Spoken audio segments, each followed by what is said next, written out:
Tissue को लेने के बाद हम उसको ग्रोथ करवाते हैं किसी भी मीडियम में, और मीडियम में ग्रोथ करवाने के बाद वो कन्वर्ट हो जाते हैं स्पेसिफिक या होल ऑर्गेनिज्म में। वो आपके पास प्रोटीन प्रोटेक्ट होते हैं, उनके पास एबिलिटी होती है कि उनके जो सेल हैं उनसे हमारे पास छोटे छोटे प्लांटेट्स बन जाएंगे। प्लांटेट्स वो छोटे छोटे प्लांट होते हैं जो न्यूली ड्राइंग आपने क्लास के अंदर बनाए होते हैं। Welcome back to an amazing platform doctor Saima lecture. Start करते हैं हम अपनी आज की technique, the last technique of cell biology that was tissue culture, the most interesting and the most easy technique. Tissue culture ना सिर्फ 11वीं क्लास का टॉपिक है बल्कि आपकी जो सेकंड ईयर है 12th क्लास है उसमें भी ये टॉपिक है। तो यहाँ पर अगर आपने इस टॉपिक को क्लियर कर लिया तो आपको नेक्स्ट क्लास में समझने की जरूरत नहीं पड़ेगी। स्टार्ट करते हैं हम टिश्यू कल्चर को। टिश्यू कल्चर आपके पास है इन विट्रो ग्रोथ। मैंने कहा था कि इन विट्रो ग्रोथ का मतलब होता है आउटसाइड द लिविंग सिस्टम। हमने पढ़ा था स्टेनिंग में इन विवो और इन विट्रो ग्रोथ का डिफरेंस। आज इन विट्रो ग्रोथ में हम पढ़ेंगे टिश्यू कल्चर को। इन विट्रो ग्रोथ बेसिकली कहते हैं आउटसाइड द लिविंग सिस्टम, जिसमें हम टिश्यूज को outside the living system inside the lab हम परफॉर्म करवाते हैं। कोई भी फंक्शन, कोई भी टिश्यू हम लेते हैं और उसके साथ हमने जो भी करना होता है वो हम इनसाइड द लैब करते हैं। उस ग्रोथ को हम कहते हैं इन विट्रो ग्रोथ। टिश्यू लेते हैं, उसकी ग्रोथ करवाते हैं, लेकिन वो इनसाइड द लैब करवाते हैं, जिसकी वजह से हम इसको कहते हैं इन विट्रो ग्रोथ। आगे हम आ जाते हैं इसकी डेफिनेशन के ऊपर। It is a method in which tissue fragments of an organism is treated in a medium to produce whole organism. Tissue culture ऐसी टेक्निक है जिसमें हम कोई भी टिश्यू लेते हैं, किसी भी ऑर्गेनिज्म से टिश्यू लेते हैं। Tissue basically composition of cell होता है, बहुत सारे सेल मिलकर टिश्यू बनाते हैं। टिश्यू बहुत सारे जब मिलते हैं तो वो एक स्पेसिफिक ऑर्गन बनाते हैं। हम टिश्यू कल्चर में बेसिकली हम किसी भी टिश्यू को लेते हैं, उसको लैब के अंदर ट्रीट करते हैं और ट्रीट करने के बाद हमें वो होल ऑर्गेनिज्म की फॉर्म में मिल जाता है। आगे हम आ जाते हैं फ्यू टर्मिनोलॉजीज पे। टिश्यू कल्चर को समझने के लिए इन टर्मिनोलॉजीज का कंसेप्ट क्लियर करना आपके लिए बहुत जरूरी है। बेसिकली टोटिपोटेंसी कोई भी एबिलिटी होती है या कोई भी पोटेंशियल होता है किसी भी सेल का कि वो होल ऑर्गेनिज्म में कन्वर्ट हो या होल ऑर्गेनिज्म में ग्रोथ करे। Ability potential of cell to grow into whole organism. Totipotency basically ऐसी पोटेंशियल या ऐसी एबिलिटी होती है किसी भी सेल की कि वो ग्रो करे into a whole organism. Basically plants जो होते हैं वो हाईली टोटिपोटेंट होते हैं, ठीक है। एडवांस लेवल के जो टोटिपोटेंट होते हैं वो क्या है, प्लांट्स होते हैं। प्लांट्स में ये पोटेंशियल बहुत हाईली पाया जाता है। जो जितने भी प्लांट्स है वो आपके पास टोटिपोटेंट होते हैं, उनके पास एबिलिटी होती है कि उनके जो सेल हैं, उनके सेल या टिश्यू मिलकर होल ऑर्गेनिजम्स बना सकते हैं। लेकिन अगर हम बात करें एनिमल्स की, तो एनिमल्स में जो सिंपल यूनिसेलुलर या मल्टी सेलुलर ऑर्गेनिजम्स होते हैं उनके पास टोटिपोटेंसी की एबिलिटी होती है, लेकिन जो एडवांस लेवल के एनिमल्स होते हैं उनमें ये एबिलिटी नहीं पाई जाती। फॉर एग्जाम्पल प्लेन एरिया आपके पास एक सिंपल मल्टी सेलुलर ऑर्गेनिज्म है जिसको आप फ्लैट वॉर्म्स भी कहते हैं। फ्लैट वॉर्म्स बेसिकली आपके पास एनिमल्स की कैटेगरी में आते हैं। इनके पास एबिलिटी होती है टोटिपोटेंसी की, लेकिन अगर हम ह्यूमंस की बात करें, हम हम एडवांस एनिमल्स हैं तो हमारे पास ये एबिलिटी नहीं है। आगे हम आ जाते हैं कैलिस पे। मैंने आपको सेंट्रीफ्यूगेशन में पढ़ाया था अबाउट होमोलोगस मास। होमोलोगस मास के बारे में मैंने बताया था कि वो अनडिफरेंशिएटेड मास होता है, ठीक है। हम सेंट्रीफ्यूज की मदद से डिफरेंट टिश्यू को बीट करते हैं और जब हम उनको बीट कर लेते हैं तो उसके बाद वो एक होमोलोगस मास बन जाता है, जिसमें हमें क्लियरली नहीं शो हो रहा होता है कौन सा पार्ट कौन से सेल का था या कौन सा पार्ट कौन से सेल का मिक्स हो गया है। तो यहाँ पर सेम हमने कहा कि जो अनडिफरेंशिएटेड मास ऑफ सेल है उसको हम कैलिस कहते हैं। उस ही होमोलोगस मास को हम टिश्यू कल्चर में कैलिस के नाम से जानते हैं। तो callus basically undifferentiated mass of cell होता है। यहाँ पर आप देख सकते हैं कि ये अनडिफरेंशिएटेड मास ऑफ सेल है, ठीक है। यहाँ पर ये जो सेल है इनका जो फंक्शन है वो अननोन है, मतलब हम इसके फंक्शन को नहीं जानते। ये अनडिफरेंशिएटेड है, फिलहाल इसके पास एक ही फंक्शन है और वो सिर्फ ग्रोथ करने का है, बाकी कोई भी जो फंक्शन है वो यहाँ पर मौजूद नहीं है। आगे हम आ जाते हैं मीडियम पे। तो मीडियम में हम कहते हैं कि enzyme and hormone control environment. Tissue culture में हम टिश्यूज को ग्रोथ करवाने के लिए एक स्पेसिफिक मीडियम देते हैं जिसमें हम स्पेसिफिक कंट्रोल इन्वायरमेंट होती है। हार्मोन की जितने भी हार्मोन्स वगैरह होते हैं या जितनी भी इन्वायरमेंट चाहिए होती है एक प्लांट को, वो आप स्पेसिफिकली मीडियम में देते हैं। मीडियम की ही थ्रू आपके जो टिश्यू है वो ग्रोथ करते हैं। तो यहाँ पे टिश्यू कल्चर में हम जो मीडियम लेंगे उसमें हम एंजाइम और हार्मोन कंट्रोल इन्वायरमेंट का मीडियम लेंगे, जिसमें एंजाइम और हार्मोन दोनों स्पेसिफिक क्वांटिटी में हो और हर चीज कंट्रोल हो, ठीक है। आगे हम आ जाते हैं डिफरेंशिएशन पे। तो डिफरेंशिएशन में हम आगे वर्किंग में पढ़ेंगे कि जब भी कैलिस जो है अनडिफरेंशिएटेड मास या होमोलोगस मास अपने फंक्शंस को रिकॉग्नाइज कर ले तो उस वक्त उस फंक्शन को हम कहते हैं डिफरेंशिएशन, जिसमें फंक्शंस डिफरेंशिएट हो जाते हैं। यहाँ पर हमने कहा कि कैलिस जो है उसके अभी फंक्शंस नोन नहीं है।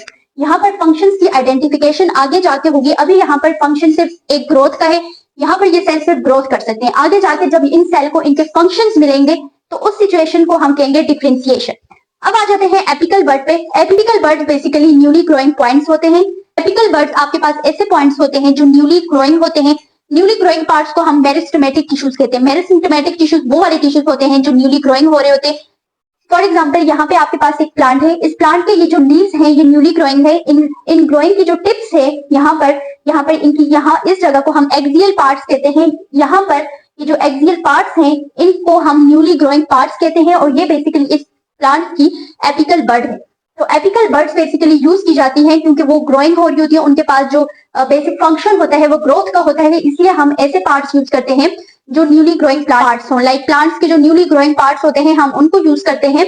और बेसिकली जो न्यूली ग्रोइंग पार्ट्स है वहां पे मेरिस्टेमेटिक टिश्यू होते हैं, तो हम ये कह सकते हैं कि हम टिश्यू कल्चर में मेरिस्टेमेटिक टिश्यूज का यूज करते हैं। अब आ जाते हैं हम इसकी इंपॉर्टेंस पे। तो सबसे पहली इंपॉर्टेंस है useful method to increase number of desired plants. Tissue culture ऐसा मेथड है जिसमें हम किसी भी प्लांट की ग्रोथ करवाकर उसकी जो क्वांटिटी है उसको इंक्रीज कर सकते हैं। फॉर एग्जाम्पल आपके पास प्लांट की कोई ऐसी स्पीशी है जो जल्द ही वो खत्म होने वाली है, तो आप वैरायटी में ग्रोथ करवाकर आप उनको सेव कर सकते हैं। अगर आपको कोई भी प्लांट चाहिए आप बहुत सारे नंबर्स में डिवाइड करके ग्रो करके आप उसको सेव भी कर सकते हैं। और आपको ये बहुत यूजफुल मेथड है कि जितने भी हमें अगर कोई प्लांट्स चाहिए उसको हम इंक्रीज कर सकते हैं। जो पहला मेथड है इस टेक्निक को बेसिकली जेनेटिक इंजीनियरिंग कहा जाता है। जेनेटिक इंजीनियरिंग में बेसिकली ग्रोथ करवाई जाती है प्लांट्स की या किसी भी डिजायर्ड ऑर्गेनिज्म की। To obtain disease free plants even from infected plant. कोई भी प्लांट है वो इन्फेक्टेड हो चुका है या उसको कोई भी डिजीज हो चुका है तो उससे आप डिजीज फ्री प्लांट्स को ऑब्टेन कर सकते हैं। तो बेसिकली टिश्यू कल्चर बहुत इंपॉर्टेंट टेक्निक है। अगर किसी भी प्लांट को डिजीज है तो आप उसी प्लांट से एक डिजीज फ्री प्लांट्स भी ऑब्टेन कर सकते हैं। आ जाते हैं हम टिश्यू कल्चर एपरेटिस पे। टिश्यू कल्चर एपरेटिस में हम स्टडी करेंगे ऐसे एपरेटिस को जो हम टिश्यू कल्चर में यूज करने वाले हैं। टिश्यू कल्चर एपरेटिस में हम पढ़ेंगे सबसे पहले cell culture hood. Cell culture hood को हम लुमिनेट फ्लो हुड भी कहते हैं और बायोसेफ्टी कैबिनेट भी कहते हैं। ये हमारे पास एक ऐसी जगह होती है या ऐसा कैबिनेट होता है जिसके अंदर हम अपने टिश्यू को ग्रो करवाते हैं। सेल कल्चर हुड जो है वो बेसिकली मीडियम प्रोवाइड करता है। ये ऐसा आपके पास कैबिनेट बना होता है, ऐसी आपके पास जगह बनी होती है जिसके अंदर आप अपने टिश्यूज को ग्रो करवाते हैं। आगे हम आ जाते हैं इंक्यूबेटर पे। इंक्यूबेटर बेसिकली मेंटेन करता है ऑप्टिमम टेम्परेचर। जो भी टिश्यूज हैं उनके लिए टेम्परेचर को, कार्बन डाइऑक्साइड को, ऑक्सीजन को, इन तीनों चीजों को मेंटेन करता है। इसके बाद हम कहते हैं वाटर बाथ। वाटर बाथ का काम भी होता है टेम्परेचर को मेंटेन करना। फिर हम आ जाते हैं सेंट्रीफ्यूज पे। तो सेंट्रीफ्यूज बेसिकली क्रिएट कैलिस। मैंने आपको कहा था सेंट्रीफ्यूगेशन में मैंने सेंट्रीफ्यूज को पढ़ाया था जिसमें मैंने कहा था कि होमोलॉगस मास बनता है तो उसे हम क्या कहते हैं, कैलिस। फिर आ जाते हैं हम रेफ्रिजरेटर एंड फ्रीजर पे। इसका काम बेसिकली ऑप्टिमम टेम्परेचर देना होता है जहां पर हम स्टोर कर सके अपने टिश्यूज को। बेसिकली ये देता है टेम्परेचर बिलो 120 सेंटीग्रेड। आगे हम आ जाते हैं सेल काउंटर पे। सेल काउंटर का काम होता है कि वो काउंट करे जितने भी सेल आपके पास फंक्शंस परफॉर्म कर रहे हैं और जो फंक्शंस नहीं परफॉर्म कर रहे, लिव एंड डेड सेल में डिफरेंशिएट करता है सेल काउंटर। फिर इन्वर्टेड माइक्रोस्कोप जिसकी मदद से आप टिश्यूज को क्लियरली देख सकते हैं। फिर आ जाते हैं लिक्विड नाइट्रोजन। तो ये भी हमारे पास स्टोरेज के लिए यूज किया जाता है। स्टेरिलाइजर बेसिकली आपको इन्वायरमेंट देता है टिश्यूज को कि वो बिल्कुल डिजीज फ्री हो। स्टेरिलाइज करने से जो भी टिश्यूज हैं उनके साथ जितने भी जर्म्स होते हैं वो हट जाते हैं, वो डिजीज फ्री हो जाता है। तो ये यहाँ तक हमने पढ़ा एपरेटिस के बारे में। टिश्यू कल्चर के एपरेटिस को हमने स्टडी कर लिया। अब हम आ जाते हैं मेन स्टेप जो हम टिश्यू कल्चर को परफॉर्म करते हुए यूज करते हैं। हम मैकेनिज्म पे आते हैं टिश्यू कल्चर के। सबसे पहले हम क्या करेंगे, selection of explant from a mother plant, apical bud, stem roots और it may be other plant. सबसे पहले हम क्या करेंगे कि एक्स प्लांट को एक्सट्रैक्ट करेंगे। एक्स प्लांट वो टिश्यूज होते हैं, वो प्लांट होता है जिसको हम एक्सट्रैक्ट करवाते हैं किसी भी प्लांट से। एक्स प्लांट बेसिकली हम उन टिश्यूज को कहते हैं जो हम एक्सट्रैक्ट करते हैं स्पेसिफिक प्लांट से। एक्स प्लांट को हम जिस प्लांट से एक्सट्रैक्ट करते हैं उसको मदर प्लांट कहा जाता है और बेसिकली वो प्लांट्स के एपिकल बर्ड्स होते हैं जहां से हम स्पेसिफिक मेरिस्टेमेटिक टिश्यूज को एक्सट्रैक्ट करते हैं। हम यहाँ पर एक्सट्रैक्ट कर सकते हैं स्टेम रूट्स को क्योंकि ये न्यूली ग्रोइंग पार्ट्स होते हैं, यहाँ पर मेरिस्टेमेटिक टिश्यूज प्रेजेंट होते हैं। तो जहां से हम एक्सट्रैक्ट करते हैं उस प्लांट को हम कहते हैं मदर प्लांट और जो टिश्यूज हम एक्सट्रैक्ट करते हैं उसे हम कहते हैं एक्स प्लांट। तो सबसे पहले हमने सिलेक्शन कर ली एक्स प्लांट की फ्रॉम अ मदर प्लांट। उसके बाद हमने कहा कि tissue can be sterilized to remove microbial contaminants. हमने जो भी टिश्यू एक्सट्रैक्ट किए उनको हमने स्टेरिलाइज कर लिया। स्टेरिलाइज का मकसद ये होता है कि हम जितने भी जर्म्स उस टिश्यू के साथ होते हैं उनको रिमूव कर लें। जाहिर सी बात है जो भी मदर प्लांट से आप एक्स प्लांट को एक्सट्रैक्ट कर रहे हो तो जाहिर सी बात है वहां पर डिफरेंट जर्म्स होंगे, क्योंकि आउटर एनवायरनमेंट में बहुत सारे जर्म्स प्रेजेंट होते हैं।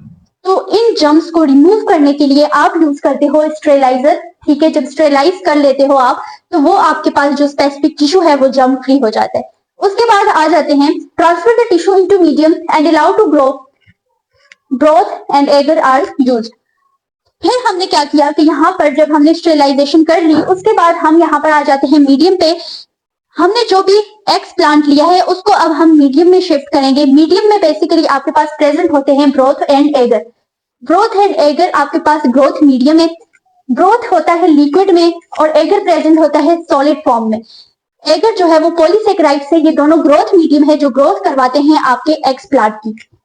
जब यहाँ पर हम मीडियम के अंदर कैलिस को शिफ्ट कर लेंगे या एक्स प्लांट को शिफ्ट कर लेंगे तो वो ग्रोथ करना स्टार्ट कर लेगा। The cell start division and calyx will be formed. Calyx mass of loosely arranged cell.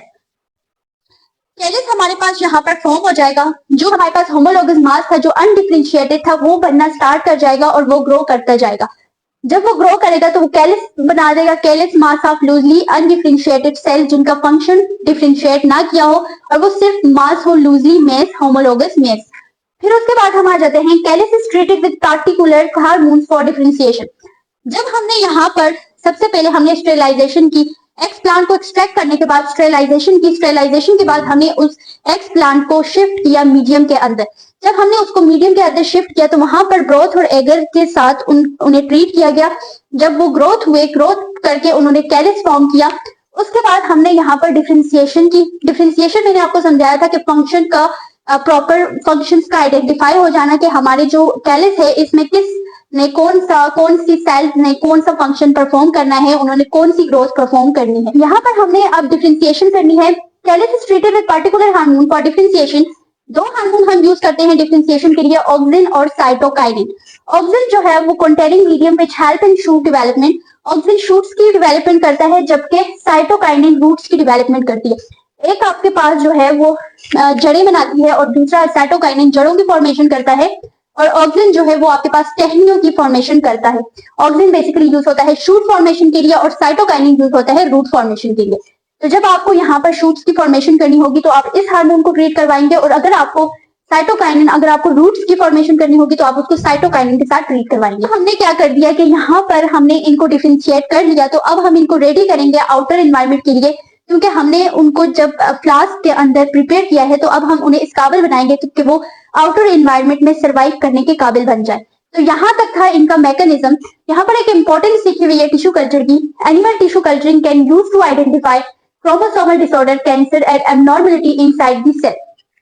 मैंने आपसे कहा जो एनिमल सेल होते हैं उनके पास टोटिपोटेंसी की इतनी कैपेसिटी या इतना पोटेंशियल नहीं होता। मीन्स ये कि आपके पास एनिमल सेल मोस्टली जो एडवांस ऑर्गेनिज्म है उनके पास टोटिपोटेंसी की एबिलिटी नहीं होती। टोटिपोटेंसी होल ऑर्गेनिज्म में कन्वर्ट हो जाना। तो इनके जो सेल है उनको बेसिकली ग्रो करवाया जाता है टू आइडेंटिफाई एब्नॉर्मेलिटी। कैंसर को आइडेंटिफाई करने के लिए यूज की जाती है एनिमल कल्चरिंग। इसके अलावा क्रोमोसोमल डिसऑर्डर या कोई भी एब्नॉर्मेलिटी हो सेल के अंदर उसको आइडेंटिफाई किया जाता है। एनिमल सेल जैसा कि होल ऑर्गेनिज्म में कन्वर्ट नहीं होता। जब भी आप एनिमल सेल को लेते हैं, एनिमल टिश्यूज को लेते हैं, तो वो आपके पास कोई भी आपने एनिमल सेल लिया तो वो आपके पास टिश्यूज में कन्वर्ट होगा, डिफरेंट सेल्स में कन्वर्ट हो जाएगा।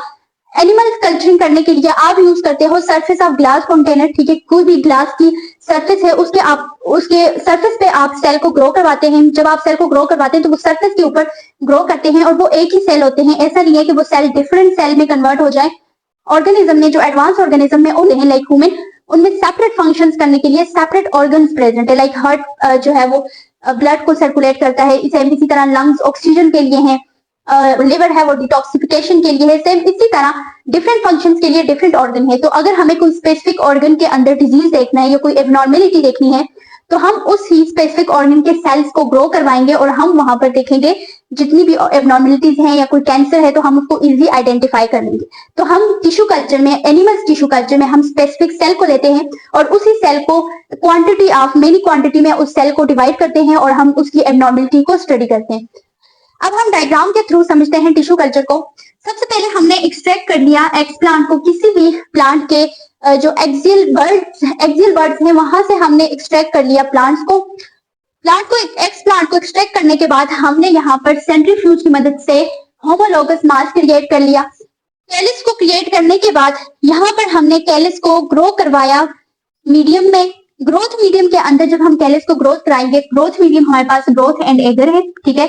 ग्रोथ मैंने कहा था आपसे कि ये हमारे पास लिक्विड मीडियम होता है और एगर हमारे पास सॉलिड मीडियम होता है, जबकि ये पॉलीसैकेराइड्स हैं। यहाँ पर हमने कैलिस को ग्रो करवाया, कैलिस यहाँ पे ग्रो होना स्टार्ट कर लिया ड्यू टू ग्रोथ मीडियम। आगे हम आ जाए तो हमने यहाँ पर ग्रोथ करवा दी। अब हम डिफरेंशिएशन कराएंगे। डिफरेंशिएशन दो तरीके से होती है। एक, हमने अगर इसकी शूट फॉर्मेशन करनी है तो हमने इसको ऑक्सिन के साथ ट्रीट करना है। अगर हमने इसकी रूट्स फॉर्म करनी है तो हमने साइटोकाइनिन के साथ इसको ट्रीट करना है। ये दोनों हार्मोन्स होते हैं। अगर हमने रूट्स की फॉर्मेशन करानी है तो हम इसको साइटोकाइनिन के साथ ट्रीट करवाएंगे, जो भी हमारा कैलिस है। तो यहाँ पर हमारे पास रूट्स फॉर्म हो जाएंगे। अगर हमें शूट्स चाहिए तो हमने इसको ऑक्सिन हार्मोन के साथ ट्रीट करवाया, उसके बाद हमें शूट्स भी मिल जाएंगी। तो यहाँ पर हमारे पास छोटे छोटे प्लांटलेट्स बन जाएंगे। प्लांटलेट्स वो छोटे छोटे प्लांट्स होते हैं जो न्यूली ग्रोइंग आपने फ्लास्क के अंदर बनाए होते हैं या किसी भी कंटेनर के अंदर आप बनाएंगे। अब हमें इनको रेडी करना है कि ये आउटर इन्वायरमेंट को फेस कर सके। आउटर इन्वायरमेंट में जितनी भी डिफिकल्टीज है उनको फेस करने के लिए इनको प्रिपेयर करेंगे और इस तरह से ये प्रोसेस टिश्यू कल्चर का चलता जाएगा। तो ये थी आपकी बेसिकली द मोस्ट इंटरेस्टिंग और बहुत ही इजी टेक्निक टिश्यू कल्चर। यहाँ पर आपकी जो सेल बायोलॉजी की टेक्निक्स है वो खत्म होती है। नेक्स्ट लेक्चर में हम स्टडी करेंगे सेल वॉल को। बहुत इंटरेस्टिंग टॉपिक है और आपके चैप्टर के जो बहुत इंटरेस्टिंग और इंपॉर्टेंट चैप्टर टॉपिक्स हैं वो यहाँ से स्टार्ट होंगे। तो नेक्स्ट लेक्चर के लिए इंतजार करें। तब तक के लिए अल्लाह हाफिज।